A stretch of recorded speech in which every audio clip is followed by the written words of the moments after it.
Hi guys, welcome to another video. And ngayon it's 12:30 AM. As you can see, magdadrive ako ng e-bike. Yan. Yan. Di wala mo kita ako. Wala akong paglalagyan kasi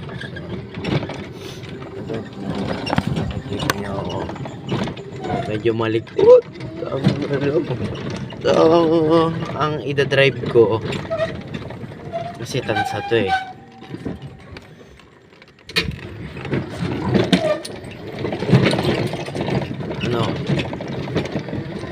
Sa hulugan, tansa sa hanggang lambingan i-break lang ako. So sana naman safe ride lang, sana maging goods yung biyahe, diba?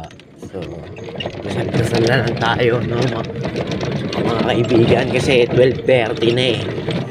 Iba yung biyahe ng ganun. So yeah, tamang video lang tayo dito.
So yun guys, safe ride lagi, lalo na paggabi.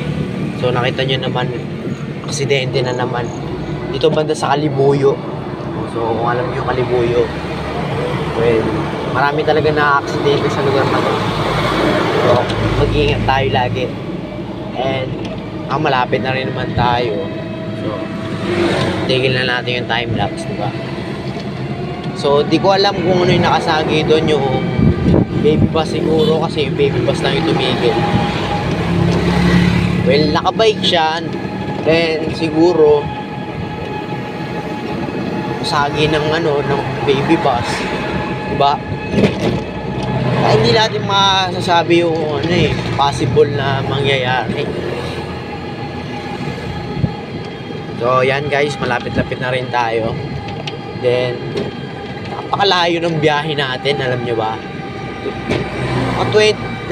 Lampas 20 minuto. So, akala nyo mabilis lang kasi may time-lapse, diba? Pero, ayan o. Sa biyahe pa rin tayo, ganyan katagal. Oh, diba? Oh, side mirror, oh. Oh. So, malis tayo kanina doon, 12:30. Sabihan na tayo magta-time check kasi biyahe pa to highway pa to delikado pa dito pero malapit-lapit na naman, makapag-time check natin tayo pagka sa kanto na. Ayan. So,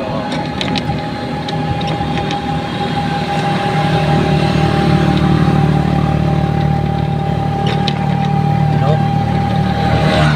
Kanto na to oh, signal light na ako.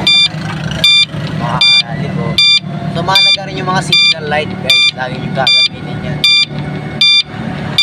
Kasi yan kayo talaga magkakaalaman kung kakasagpuan ba kayo, diba?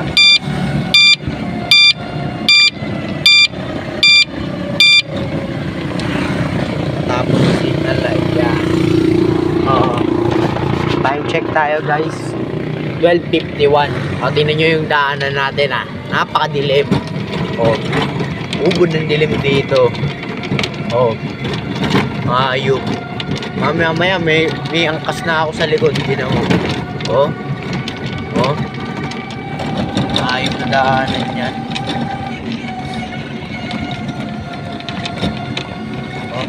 Katakot pa yung lugar dito guys.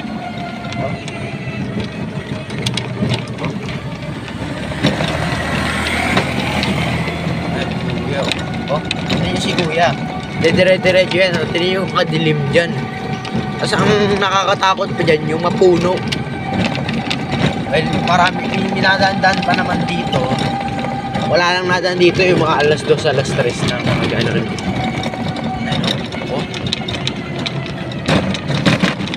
Hindi lang madilim, baku-baku pa. Diba? Pero may mga makikita ko namang ganyan dito. May mga bahay-bahay din. Madilim talaga. Pagkakailang madilim. So, yan, malapit na tayo. Malapit na tayo sa daanan. Yun guys, yun na tayo. Sinusundan na ito malaan kasi ito So, andito na tayo sa subdivision. And, as you can see,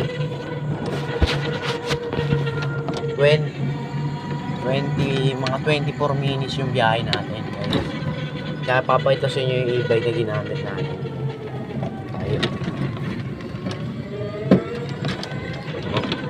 Bullshit yan Dito sponsor. Mga nagigilong pa dito. So, hindi nyo tatanungin guys. Galing ako kay Latita. Inuwi ko lang to dito. Hindi ko alam. May naghinom pa sa bahay. Ganun. Yun Yung gamit natin, Lucky Lion. Hindi ko na ma-flashlight yung lobat na yung cellphone. Yan, Lucky Lion. Yan, 4 wheels. Ito yung susi, ginom pala sila dito. Tignan nyo yung mukha ko. Pangit na Diba? Pangit na So, pagod na ako. So, salamat sa panonood nyo guys. Sana makapag-vlog pa tayo. Ito nga po yung first vlog ko sa bagong channel natin. So, hindi nyo alam guys, merong channel which is yung Minecraft channel ko, yung Bubbly GT. Yung profile nun is mukha siyang bubuyog, kulay dilaw. Kasi meron akong dating account, Bubbly GT din. ang nangyari doon is hindi ko na-open. Doon yung mga vlog ko natin. Doon yung mga nagmumukbang ako, di ba? So, yun. Mag-e-edit na lang ako. Tapos bukas, gagawa na tayo ng bagong channel. And this is my vlogging channel. Pangalan nito, Krenzen. Krenzen yan. Krenzen. So, makatawag siya yung mga kren-kren. So, kayo yung mga krenzi ko. So, yung mga ka-krenzi. Yung lubos. So, mag-church ako, guys. Baka sabihin nyo, sabog ako. Nanaantok na ako. Hindi ako nagiinom. Hindi ako nagyoyosi. Ayun ang totoo. Yan. Pakapasok ko na sa'yo to. Woo! So, yun lang muli guys. Salamat sa panonood nyo and peace out.